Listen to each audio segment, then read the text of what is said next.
Assalamualaikum warahmatullahi wabarakatuh. Berjumpa lagi kita di channel Pengabdi Wayang Windu dengan program Bingkai Wayang Windu.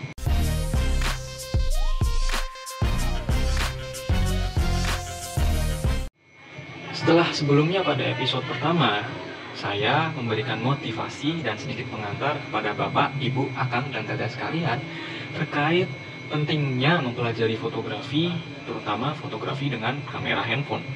Sekarang di episode kedua, saya bermaksud untuk mulai sedikit demi sedikit mengajarkan ilmu-ilmu yang nanti bisa digunakan dan diaplikasikan sewaktu memotret dengan kamera handphone.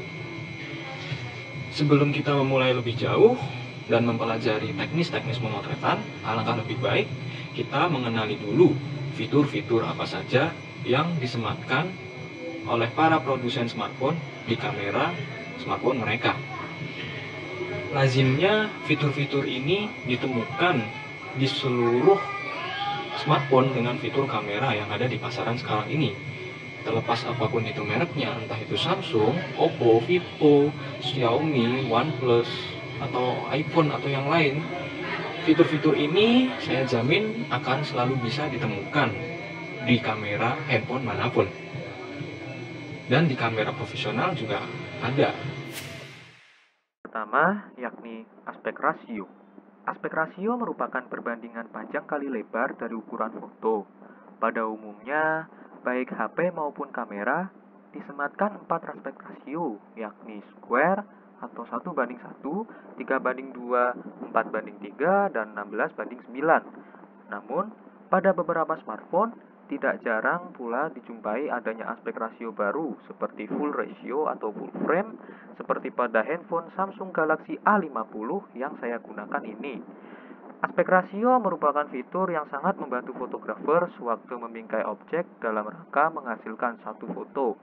Dengan kata lain, aspek rasio akan memaksa fotografer untuk mengatur penempatan objek dalam bingkai sesuai dengan ukuran bingkai yang digunakan. Seperti pada gambar yang saya sajikan ini, aspek rasio 1:1 terkesan paling sempit, sehingga bagian objek yang bisa dimasukkan ke dalam foto pun tidak banyak.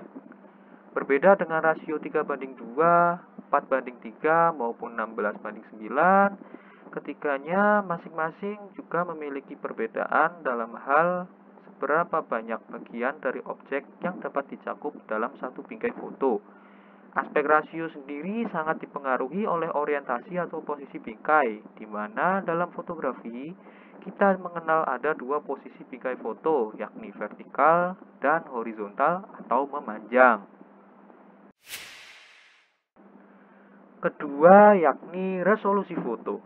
Resolusi foto merupakan fitur yang erat kaitannya dengan aspek rasio.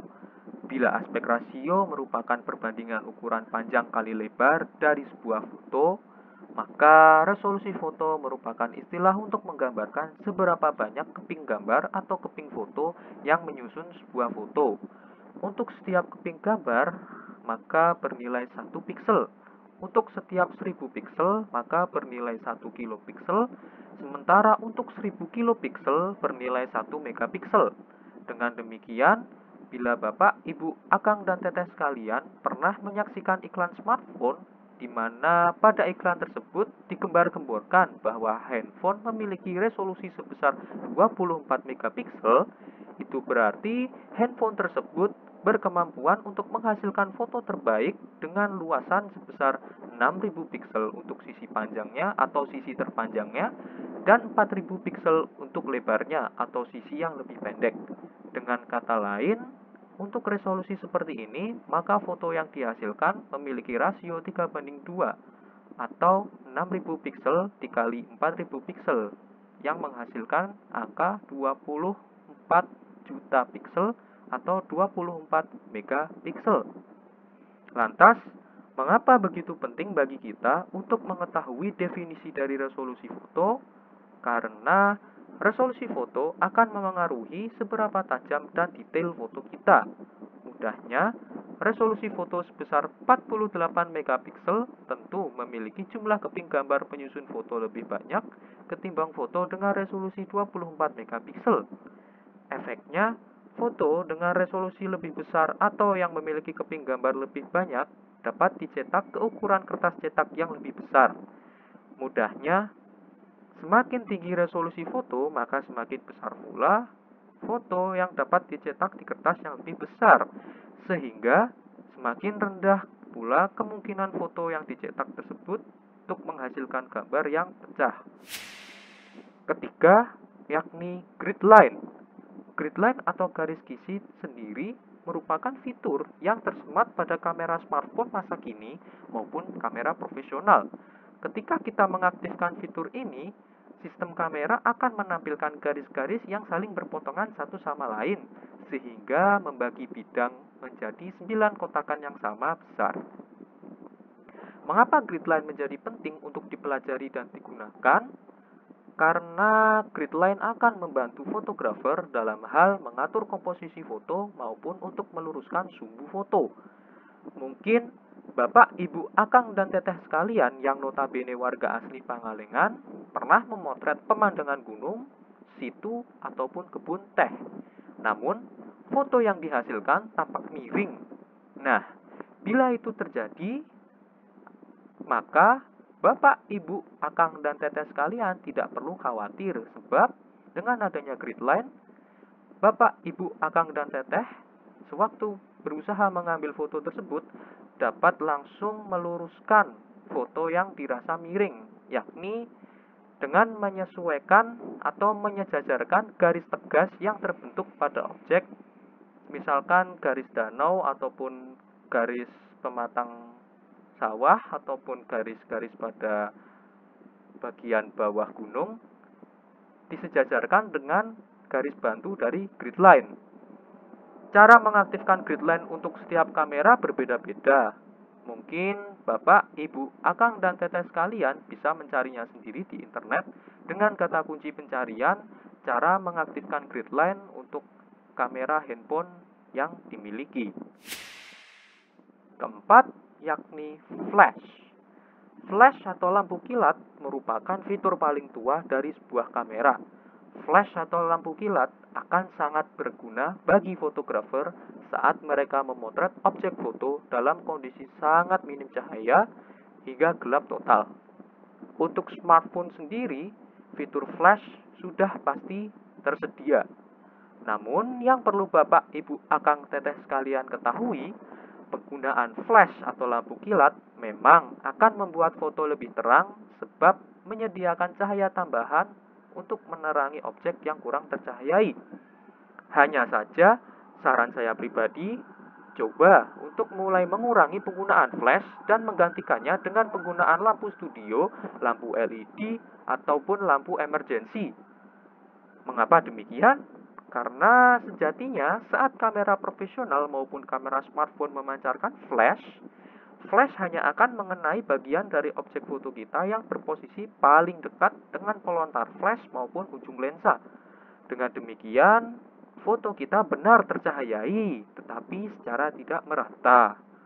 Terlebih, saya pribadi kurang menganjurkan penggunaan flash, apalagi untuk memotret objek yang memiliki permukaan mengkilap atau licin, karena pada hasil foto akhir nanti biasanya objek yang terfoto akan tampak gemerlap atau mengkilap. Hal ini juga berlaku sewaktu Bapak, Ibu, Akang, dan Teteh sekalian memotret objek manusia. Flash biasanya justru akan membuat objek foto manusia kita berkedip. Belum lagi, bila yang difoto menggunakan kacamata, maka kacamata nanti akan memantulkan cahaya yang begitu terang. Kelima, yakni pewaktu atau timer. Timer merupakan fitur lain yang lazim ditemui pada kamera profesional maupun kamera smartphone. Ketika kita mengaktifkan fitur timer, maka sistem kamera akan secara otomatis melakukan hitung mundur hingga 0, di mana saat hitungan mencapai 0, kamera akan secara langsung otomatis mengambil gambar. Walau tampak sepele, timer sendiri merupakan fitur yang akan sangat bernilai guna di saat tertentu. Misalnya, ketika kita melakukan selfie dengan banyak orang. Saat selfie dengan banyak orang, kadang kita harus meletakkan kamera atau smartphone sejauh mungkin agar seluruh orang yang mengikuti selfie dapat masuk ke dalam bingkai foto. Tentu, mau tidak mau, tangan yang digunakan untuk memegang kamera juga harus direntangkan selebar dan sejauh mungkin. Nah, fitur timer sendiri dapat digunakan untuk membantu fotografer yang melakukan selfie bersama-sama. Keenam, yakni zoom. Zoom merupakan fitur yang ada di kamera smartphone apapun. Dengan zoom, kita bisa memotret objek yang jauh dan mungkin di luar jangkauan fisik kita. Misalnya seperti burung yang sedang bertengger di atas pohon yang tinggi dan tidak mungkin kita memanjat ke atas sana. Kemampuan zoom untuk tiap kamera smartphone berbeda-beda. Perlu Bapak, Ibu, Akang, dan Teteh sekalian ketahui bahwa zoom yang digunakan pada kamera smartphone merupakan zoom yang berbeda dengan yang ada di lensa kamera profesional. Pada kamera profesional, zoom dilakukan secara mekanik dan optikal. Sedangkan pada kamera smartphone, zoom yang dilakukan merupakan secara digital, yakni sistem kamera hanya melakukan perbesaran pada gambar yang sudah direkam. Dengan begitu, maka zoom pada kamera smartphone memiliki kekurangan, yakni foto akan tampak lebih pecah dibanding dengan foto yang dihasilkan pada kamera profesional yang sama-sama menggunakan fitur zoom pada lensa. Demikian dari saya. Pada episode 2 ini, saya hanya ingin memberitahu bahwa untuk mengenal lebih jauh teknis fotografi ponsel, alangkah baiknya kita mengetahui lebih dulu fitur-fitur apa yang lazim dimiliki oleh kamera handphone kita. Begitu, terima kasih. Wassalamualaikum warahmatullahi wabarakatuh. Sampai jumpa di episode 3.